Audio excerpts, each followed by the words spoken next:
Sections 2.3 and 2.4. I'm going to do these two sections together.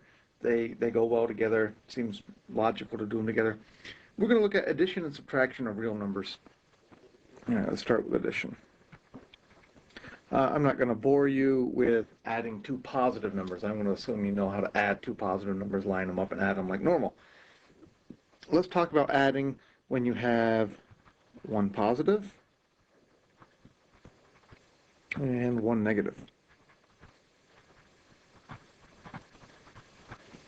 So, for example, we might have 23 plus negative 18.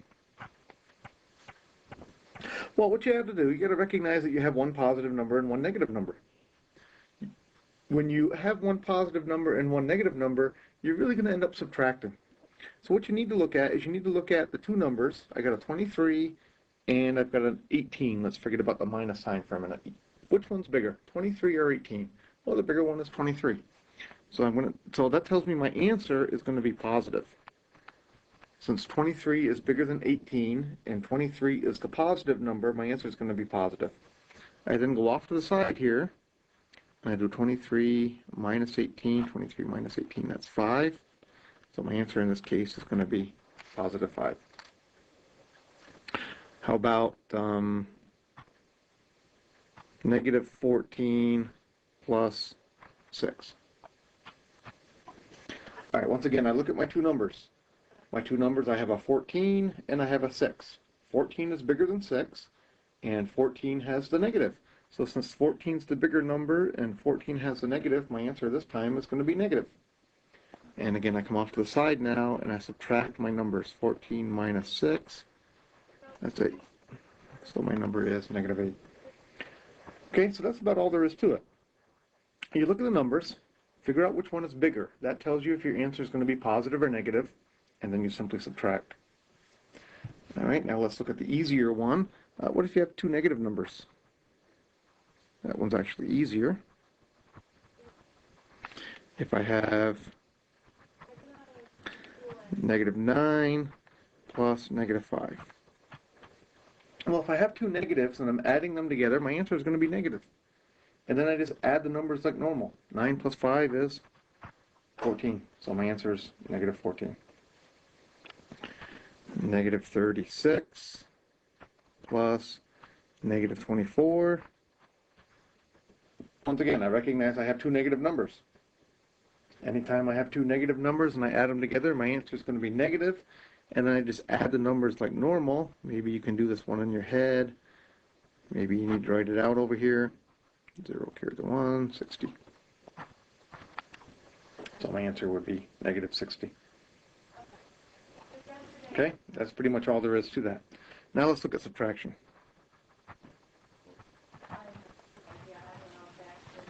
The difficulty people have here is the signs confuse them. You're going to have lots of different signs. All right, let's just do a normal subtraction first. Let's say we had 86 minus 29. All right, that's a regular old kind of subtraction that you've done for many, many years. Come over here, you write 86 minus 29. Got to borrow here, 16 and 7. So that becomes a 7, and that's a 5, so my answer is 57. Okay? Let's take a look at this one, though. How about if I gave you 42 minus 91? Well, to me, that's really the same as adding. People make too big a deal out of these minus signs here. What I see is I have one positive number and I have one negative number. I look at my two numbers, I decide which one is the bigger one. 91 is bigger than 42 and 91 is negative, so that tells me my answer is going to be negative. And then I come off to the side and I subtract like normal. 91 minus 42. And I borrow here, so I get 49. All right, so people tell me they want to do this thing called same, change, change when they have subtraction. I personally think that's too hard. Look at your numbers. You got one positive, one negative. Decide which one is bigger. Okay? Another one of those. How about 8 minus 10? Once again, I look at my two numbers. I have an 8 and a 10. 10 is bigger than 8. 10's got the minus in front of it, so my answer is going to be negative. In this case, 2. I can do that one in my head. Now, the last thing with subtraction is when you have a double negative. If I have something like 8 minus negative 4.